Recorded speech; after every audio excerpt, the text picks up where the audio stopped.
I think since the hostage crisis, there is a sense of it's hard to generate empathy for the Middle East in general, but Iran specifically. And I'm not afraid to say that it's easier for them to empathize with a nation where white Europeans are being killed. This may sound antiquated already to even question this, but the way you're talking sounds quite hopeful. You do believe this is the revolution without putting a timeline on it? I think this is it. It may, it all depends on, I think it's going to be very hard to achieve it without some sort of external hand coming sort of and helping the people. I mean, we all know that if the Western forces wanted to meddle in and help move things along, that they could, but it's not in the interest of the West to do that. And also with the war in Ukraine, they kind of have their hands full. But or they'd be meddling in a way that we don't want. So it's a tough line to walk too. So it's a tough one. But I think that if we continue from the outside to support them, and they have it in them, you also the spirit. Everything is finite, unfortunately. How much fight they have left in them is really only they know that. How many more days can they take to the streets? How many more daughters and sons can they sacrifice?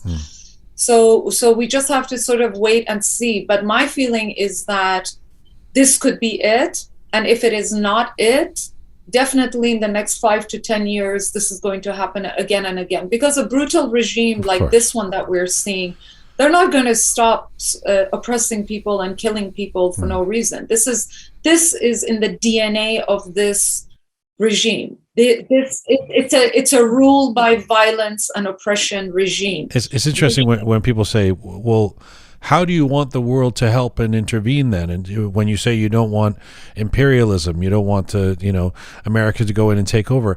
And it's kind of like, well, we have a pretty good example from this year, Ukraine.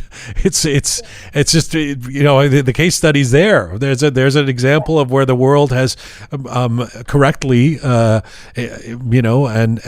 quite admirably stepped up for a country where, it seemed like there were atrocities being taken place, and people came to their aid socially, economically, politically, culturally. And that continues. I don't see why it's rocket science to be able to do that for Iran. Sadly, it doesn't seem like the same thing is going to happen for Iran, but certainly the world is waking up in a way it hasn't before, right?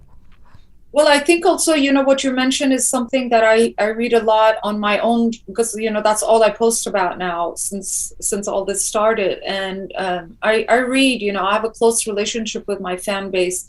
So I read a lot of the comments, and many of them refer to exactly that. Well, how do you want us to intervene? On one hand, you tell us don't intervene. And I think, unfortunately, there is an empathy deficit when it comes to Iran, particularly in the American and this American mind. And that is, it is so deeply rooted in the subconscious of the American psyche. I think since the hostage crisis, there is a sense of it's hard to generate empathy for the Middle East in general, but Iran specifically. And I'm not afraid to say that it's easier for them to empathize with a nation where white Europeans are being killed. It's somehow that is much more of a trigger. It's probably something within our own survival mechanism, internal survival mechanism. You feel like you are being attacked the same way you and I right now feel that we are being attacked with what is happening in Iran. I assume if I were a white European or American, I would feel that way about what's happening in Ukraine.